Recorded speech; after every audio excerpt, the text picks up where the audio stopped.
Ég ætla að sýna ykkur hérna smá tilraun sem ég gerði. Þetta er töfratrésrunni sem óx upp við húsvögginn hjá mér í nokkur ár og brotnaði mjög illa í fyrravetur. Það féll snjór niður á þakinu, þungur og blautur, og braut hann mjög illa og nánast allan niður. Og þetta er gamall runni og ég eiginlega bara tímdi ekki að klippa allar brotnugreinarnar af því þá verður svo lítið eftir. Þannig ég ákvað að prófa að sjá hvort ég gæti fengið eitthvað af brotnugreinunum til þess að gróa aftur. Og ég notaði bara það sem hendi var næst og reyndi bara einhvern veginn að reyra þetta saman þannig að þetta gæti mögulega náð að gróa.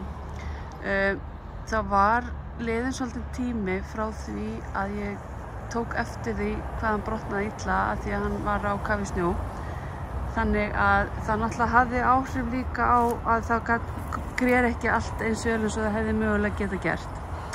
En ég ætla að sýna ykkur. Hérna er grein sem brotnaði illa og eins og sést þá er hún dauð og ég klippti hana af. Ég skildi eftir smá stubb bara til þess að ég ætla ekki að losa böndin af alveg strax til þess að þetta sé örugglega allt alveg gróið.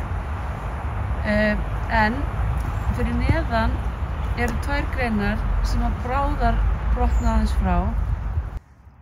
Og þessi grein hérna, hún klofnaði mjög illa og leit mjög illa út, en hún hefur náð að gróa.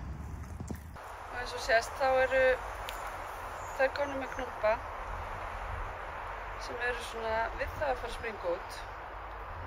Þannig að maður tapar engu á því að prófa sig áfram. Í versta falli þá hefðu bara allar greinarnar drepist og ég hefði verið í sömu stöðu, klipptar allar af, en mér tókst að bjarga stórum hluta af runnanum. Það er runni, miðað við hversu illa það var brotin, þá er þetta frekar lítill hluti sem er alveg ónýtur. Þannig að ekki vera hrædd við að gera tilraunir. Þær geta borgað sig.